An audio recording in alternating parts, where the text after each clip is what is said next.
Welcome back, ladies and gentlemen, to a brand new box office breakdown show here on Max Talks Movies. My name is Max Dinenberg. If you're new to the channel, I do this box office breakdown show every single Tuesday. I break down the previous weekend domestically. This weekend, we're going to break down domestically uh, February 10th to the 13th. 10th to the 12th. Sorry, 10th to the 12th. We're also going to break down the all-time numbers, domestic and worldwide. I think starting next week when we get Ant-Man and the Wasp numbers, we'll break down the 2023 domestic and worldwide numbers so far in 2023. This hasn't been enough movies to really break down a full list. Also, please subscribe, ring the bell. I do other movie reviews, TV show reviews, and movie rankings other than this show. So please subscribe, ring the bell if you're new to the channel. Comment down below, what did you see in theaters this upcoming weekend? What are you going to see this upcoming weekend? What are your projections for the big movie coming out on Friday, which I'll share at the end of this video? And please like the video, guys, the thumbs up button. That's how you support this channel. So this is one of the rare weekends where we had no movies over $10 million domestically, but it's also one of the rare weekends where we had all 10 movies in the top 10 gross at least $1 million. So I guess there's some positive in that, but nothing too big. I think a lot of people are waiting for the big Marvel movie hitting theaters on Friday.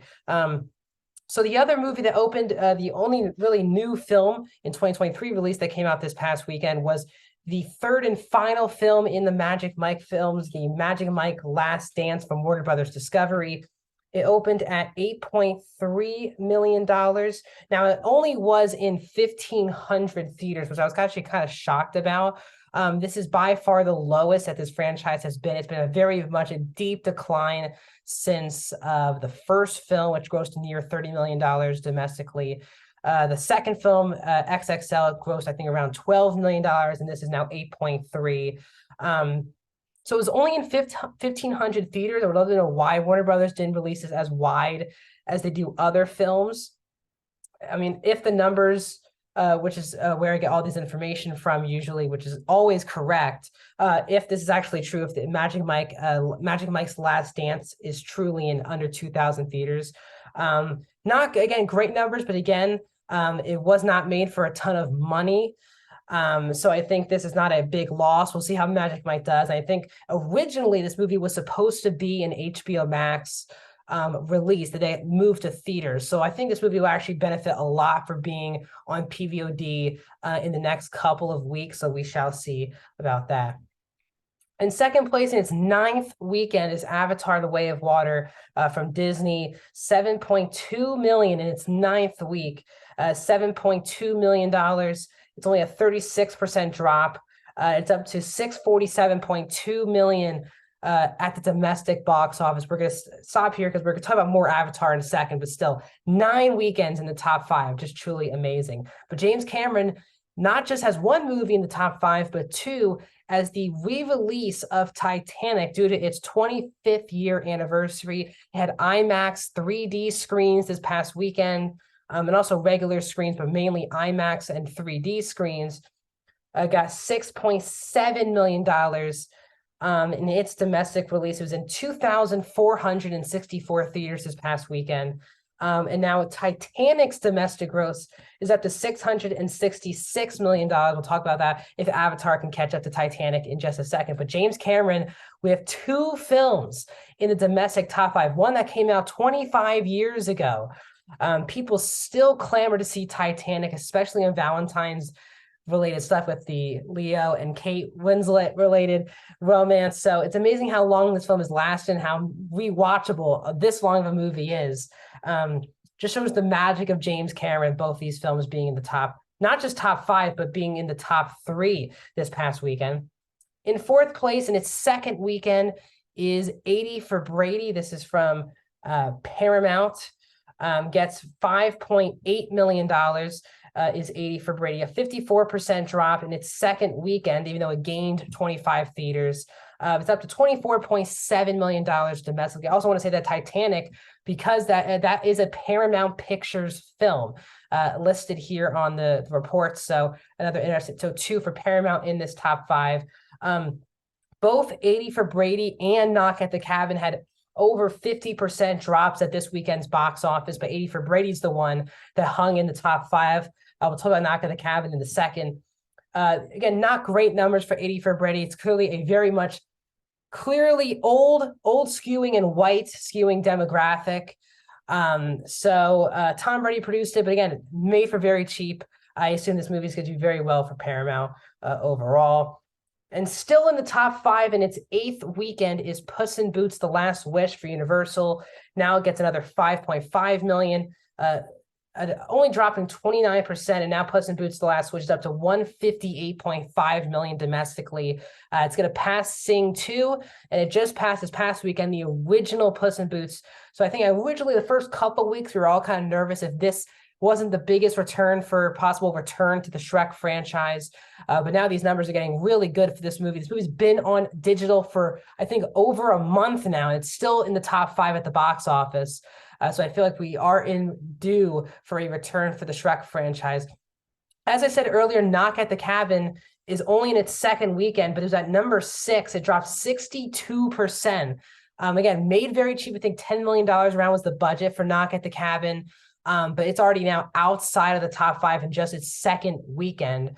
So Universal usually does that 70-day thing. So maybe next week, Knock at the Cabin will be available on premium video on demand.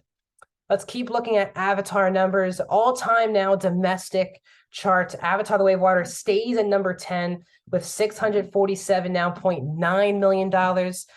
Domestically, it is now under $5 million domestic from passing Jurassic World, which is sitting at $652.3 million.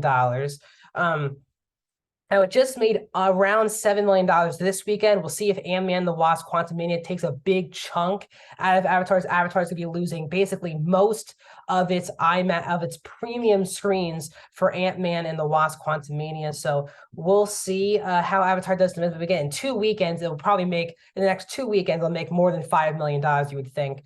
So Avatar: The Way of Water closing in on number 9. It needs, because of Titanic's haul this past weekend, it needs $19 million domestically to pass Titanic at the domestic chart. But if you look at the worldwide chart, Avatar: The Way of Water is at number 4, and now it's $1.2 million worldwide of passing Titanic to get into the top 3 all-time worldwide box office. Unbelievable. Also, this happens, it means that Zoe Saldana was not just in, but starring in the top 3 grossing films of all time. So that's a pretty nice stat for Zoe Saldana, who will have Guardians of the Galaxy 3 coming out in May.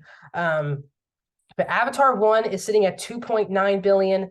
Endgame is sitting at $2.7 billion. That seems very much out of the reach for Avatar: The Way of Water, but Titanic at $2.215 billion to Avatar: The Way of Water's $2.214. So literally $1 million away. I think by the time, probably tomorrow, Avatar: The Way of Water will pass Titanic to be a top 3 grossing film of all time, which means 2 of the top 3 highest grossing films of all time are both Avatar films. What a feat for James Cameron. This is a great franchise for Disney moving forward, and obviously 3, 4, and 5 will be on the way with James Cameron. So that's this past weekend's and the all-time box office numbers. We'll keep tracking Avatar, but next week we're looking at the 2023 domestic and worldwide numbers for the first time this year. So we're going to break down that as well. As I said, it really does start. We're starting this upcoming weekend. A big movie will be coming out every single weekend for the next couple of months. I think April 30th is the last day we'll have a break. So the next couple of months are going to be fun here at the box office. It's been kind of slow here to start 2023. But the first Marvel film of 2023 and the first film of Phase 5, Ant-Man 3, Ant-Man and the Wasp: Quantumania hits theaters this upcoming weekend. That franchise has not been known to be one of the biggest money makers for that franchise. But again, this is the biggest scale for the Ant-Man franchise and introducing to many people to the big screen the overarching villain of the next couple of years of Marvel films. So this should be very interesting to see how Ant-Man and the Wasp: Quantumania does. The Rotten Tomato numbers are not great. This film is already divisive. It feels like now every Marvel movie that comes out is divisive. So we'll see what that means to this movie coming out this upcoming week in theaters. So we're going to break that down next week. 2023 domestic box office and worldwide numbers, as well as keeping an eye on Avatar, probably leaping Titanic at the worldwide box office. Thanks for joining me on this box office breakdown show. More videos are coming this week, including tomorrow I'll get my review of the new episode of The Bad Batch. Friday, you'll get my review, non-spoiler, of Ant-Man and the Wasp: Quantumania. I think on Saturday or Monday, I'll do Saturday. I think Saturday I'll do my spoiler review of Ant-Man and the Wasp: Quantumania. That's followed up by Monday. You'll have my new review of The Last of Us, and then back here on Tuesday, another box office breakdown show. So I'll see you guys soon.